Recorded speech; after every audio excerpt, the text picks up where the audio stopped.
I don't know if I could tell you genuinely a thing that I would give a 10 out of 10 to. Oh, really? I don't man, what's a thing that you would give a 10 out of 10 to? In the anime world, maybe. In the anime world, Madoka Magica. I don't think I have any notes for that show. That's really fair. Yeah. That's very, Madoka Magica's fucking awesome. It helps that it's so tight. Yeah. Like, it's 11 episodes, so there's not a lot of room to fail. I forget that it's 11 episodes. Yeah. Of that. Thinking about that conceptually, how much they pack into 11 episodes is like, what episode does Mommy die? Like 2? 3. Yeah, like that's crazy. Like it's like, oh, consequences are already here, and like now we have to battle against Walpurgisnacht. Yeah, and it's like, by the way, yeah, true. Yeah, it's like, oh my god, there's a giant god witch that you're never gonna be able to defeat, and but we're going back in time. I know, I forgot about fucking Donnie Wahlberg or whatever its name is. Yeah, Walpurgisnacht. Yeah, Walpurgisnacht. Yeah. Yeah, it helps that it's so short because it's like so dense. And yeah, within anime is tough because anime is typically pretty Okay, what's long. a movie you would give a 10 out of 10? Saltburn. Saltburn? I fucking love Saltburn. Love Saltburn, dude. I don't know if I'd give that's a high 9 movie for sure. I'd give Scott Pilgrim's like a perfect movie to me. Mm-hmm. There's like movies where I'm like, this is like The Social Network.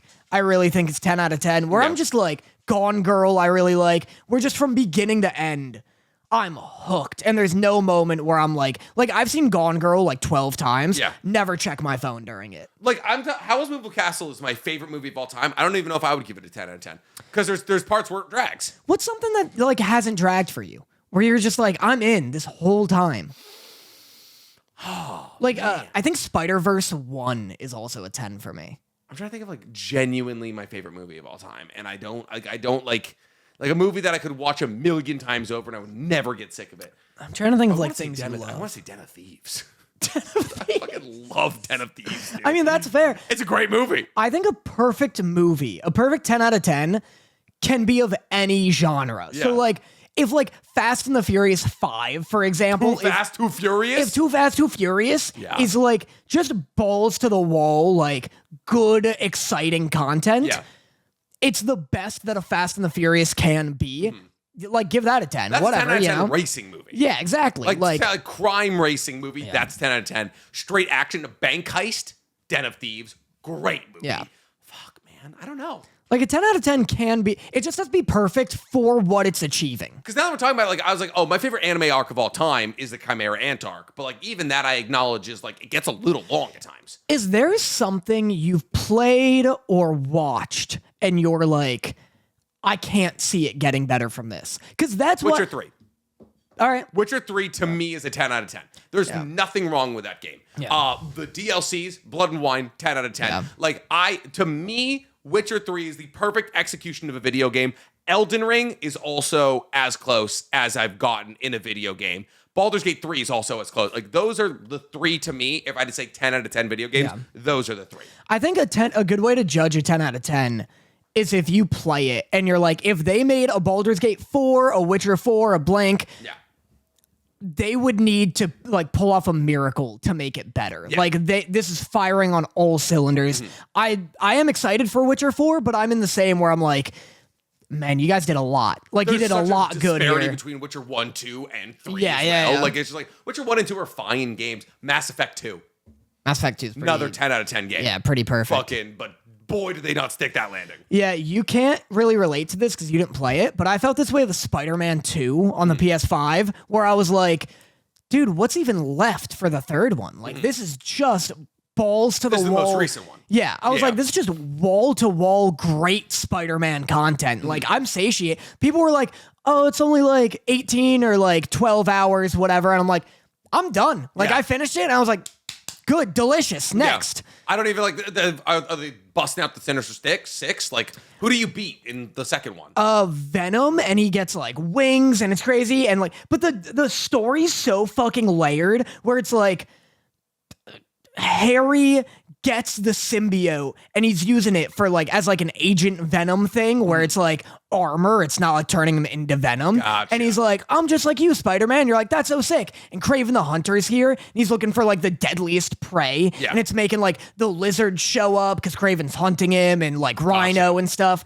Oh, so they do like all of the Sinister Six. Well, so they're doing all of it, but it's all like the momentum's great because it's like Kraven shows up. So that makes like all these other villains show up because they're like running from Kraven. Yeah. And so you're getting caught in the crossfire. And then Kraven like kidnaps Miles because he's like, I need to fight and kill Spider-Man. So I'll kidnap Miles to weed him out. Miles breaks out and then the symbiote gets onto Peter and he's like pissed that Miles got kidnapped. That turns him into Venom. And it's just like one thing piling on top of another. And Venom kills Kraven, spoiler. Oh my God. And it's just one thing on top of another, but it all seamlessly like flows into each other. Yeah. And that was like, I was like, this is a perfect narrative. That's awesome. Yeah, it was so sick. Yeah, those are the 3 video games. Like maybe even like, oh man, Elder Scrolls Online. What a fun game, Whoa. dude. If you asked me when I was like 12, I'd say World of Warcraft. That's fair. Oh my God. Those were the fucking days, dude. Do you have an anime that's 10 out of 10? I mean, Madoka's up there. Yeah. I want to say Angel Beats. Interesting. It's very good. It just holds a huge part of my heart. It's also tight, like it's 12 episodes. Man, I started Amos on Assassination Classroom, and I was like, what a joy this watching. Yeah. Hunter x Hunter, I would say, like, because here's the thing, I could critique parts of Hunter x Hunter, but it's only like if you watch Hunter x Hunter in the right mood. But the problem is it doesn't end, right? There's no ending. Like, there is an ending to the story, but you know there's more. So like, I can't give it a 10 out of 10. Fuck, man. Farmland Saga. Yeah. Right. Second season of Vinland Saga feels like the closest to a 10 out of 10 I've watched.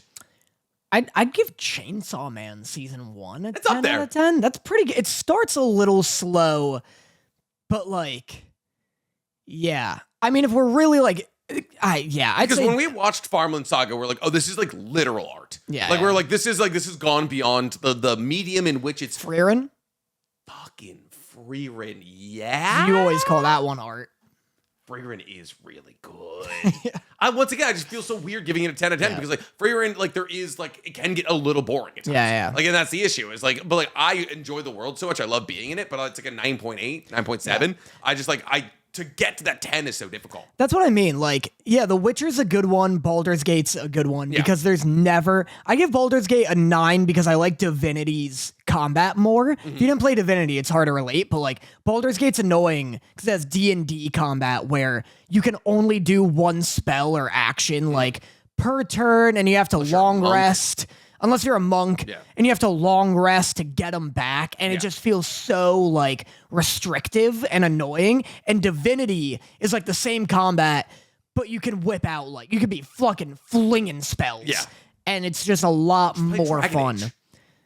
It's different. If you're looking for crowd control, 4-player run around. Baldur's Gate's annoying because I'll be like, okay, you need to act like all 4 of your party members are one character. Yeah. Like if I'm like, I want to throw oil and then ignite it. Yeah. I can't do that with the same turn and guy. I have to be like, all right, throw oil. Now my friend who's an archer, can you use a fire arrow and blow that up? Did you beat Baldur's Gate? No. You didn't get high enough level. You can absolutely, once you get high enough level, you can do multiple actions. Oh, really? I 100%. got to like Act 2. No, once you get like high enough level, once you get like level 10-ish, like you that can like, helps. or like even like level 7, you can do multiple actions. Interesting. Yeah, you can bust out like 3-4 spells in one attack. Yeah, maybe it's just too slow of a burn in terms of like, I didn't get to it. I think it's easier for me to get to a video game as 10 out of 10 than an anime, just because like I can get so deep. Yeah. You get way deeper into a video game's world than you can ever do with an anime. And that's why like I like in a sense I keep it at an arm's length. Let me see. People are saying Final Fantasy 7. Ooh, that's a good one. Armored Core 6. I didn't play that, but I can see that being a 10 out of 10. Mob Psycho 100. Season 1's... No, that's close. It's close. Here's the thing. Over the course of, the longer it gets, the harder it is for it to be a 10 out of 10. Yeah. It's not... A 10 out of 10 doesn't need to be, like, actually... I don't know, because I was going to be like, well, Mob Psycho's first season isn't as good as season 2, but I think a ramp can still qualify 100%. a 10 out of 10. I would say the closest above 24 episode anime to a 10 out of 10, FMAB, Mob Psycho, And Freyrin, because it's 28 episodes. Like, I like those would be like the three that I'd be like, oh, these are the three anime above 24 episodes that stand the highest chance of being a legitimate 10 out of 10. How about Gurren Lagann? No, I can't get past episode 7. Yeah, Mob Psycho, people are saying. Mob Psycho's a really good answer. If we ever finished Ranking of Kings, I bet we'd put it on there. Oh shit, yeah. We never watched season 2. No. I don't know why. But I buy that. If you wanted to say season 1 of Ranking of Kings, I could talk myself into giving that a 10 out of 10. Ranking of Kings had some of the most, I'll literally never forget the moment where I forget their names, but like the snake guy. Gotcha, yeah. Like the snake guard is like doing a coup against Bochi, and he shows up at like the bird, like the hawk nose guy, and he just meets him in a plane. Yeah. And they look at each other, and the guy with the hawk nose like just takes off his bag, and they just like start circling each other, and they fight, and it's a crazy quick fight. And the snake guy gets defeated, and the hawk nose guy just leaves. Yeah.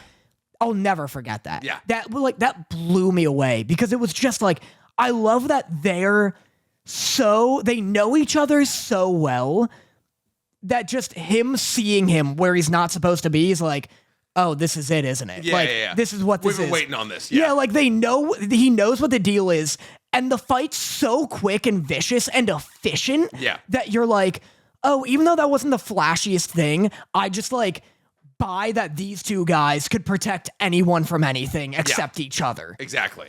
To me, there's the Bochi versus his father when he's hitting the weak points of his father's club, and his father's club explodes, and there's like Bochi running along the wall and shit. That's a moment that like to me sticks with it. Oh man, that is honestly, I'd say if you wanted to say a season of anime is a 10 out of 10, if it's not the Farmland Saga season, it's season 1 of Ranking of Kings, because that's a fucking awesome show. Okay, last question, and then we'll talk about other things. We're an hour in already. Yep. What's a 10 out of 10, perchance even 11 out of 10 episode? I mean, episode 7 of Castlevania's up there. I figured. The Gojo versus Sukuna battle is up there for sure. Gojo versus Sukuna. Yeah. Jogo. I'm sorry, Jogo versus Sukuna. Oh, right. Yeah. I was gonna say that's like the cross, cut in yeah. half building. Like he's like the giant fireballs heading at Panda, and he's like, go, and they all run. That's pretty good. Maharaga's pretty great. That's another great episode. The aquarium from JJK. The aquarium episode from JJK is one of the most beautifully directed pieces of animated like the TV I've ever seen. I could watch Naruto fight Sasuke, the first fight, forever. I'd go another way and say Obito versus Kakashi is another fucking 11 out of 10 episode. That's a good one. Gaara and Rock Lee is great. It's hard to pick a specific episode just because I'd have to rewatch it. Yeah. But like Demon Slayer season 2's got at least one perfect, like the Entertainment District. Okay, yeah. Has at least one perfect episode 11, I think, is like when it's like Tengen versus Gyotaro. It's like the final push. He's like, I've got my musical score. Yeah. That episode, absolutely. I like the episode where Nezuko starts going nuts and he has to like muzzle her with his sword. That's like heartbreaking. Mm-hmm. Yeah. Hunter x Hunter, there's a couple of really good ones. Komogi and Meruem's final moments is I will watch to the day I die. The Krollo Symphony episode, Uvagin versus Kurapika is an incredible episode. Man, there's so many good ones. I'm trying to think of like one from FMAB. Oh, Pride versus the Tank. Pride versus the Tank. Dude, that entire episode is crazy. Dude, that where the tank is running from him. From a dude with a sword? Yes. Yeah. Fuck, I forgot that. That's really good. I really like Ed in Gluttony. Mm-hmm. That's pretty cool. Yeah. Like, because that's him like just fucking problem solving and fighting envy. People really like Mustang killing Lust, and it is a cool bit. God, there's a lot. There's a lot of good episodes. I forgot about the tank. The tank's really good. What would the one from Vinland Saga be? Vinland Saga to me feels like more like a collection of good memories. Yeah. Vinland Saga is a marathon. Right? It's not like an intermittent, it's not a high intensity run. It's just like a good burn the entire time. Yeah. That's what's interesting. Is like you can think about like really specific moments from like really popular anime. And like, oh, this is what made it great. We talked about something similar like this, where I was talking about the best anime episode of 2024, and a lot of people said One Piece fan letter, and that is absolutely up there. It should be. Daniel broke down to me like what it is, like just explained the episode to me. Sounds awesome. It's really, really sounds really good. Yeah. Yeah, man, just fun. Just a fun podcast. Just what a gig. What a gig we have. I just like shit like this. Like what's 10 out of 10 and we rattle it off. It's the same with the like I like posing a question and then we do like a bunch of probable answers.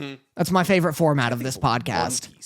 One Piece would probably be like Ace's death, maybe like Luffy defeating Doflamingo, the unlocking of Gear 5. There's like One Piece is kind of like with Vinland Saga, where it's like the journey is the reason you watch it. Like there is good episodes, but like because of the pacing, unfortunately, like there's not like really one episode where you're like, oh, enough has been packed in this to call it an 11 out of 10 episode. You know, it's an 11 out of 10 episode that came out this past season. Can you guess? When Laios' sister turns into a dragon in Delicious in Dungeon? No. Oh my God. Aura, kill yourself. Aura, kill yourself. Why do I know Freyrin. that?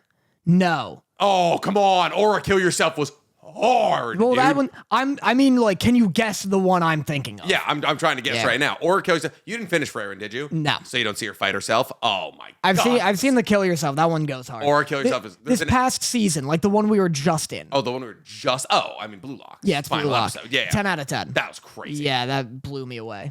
There's definitely a couple in Haikyuu as well.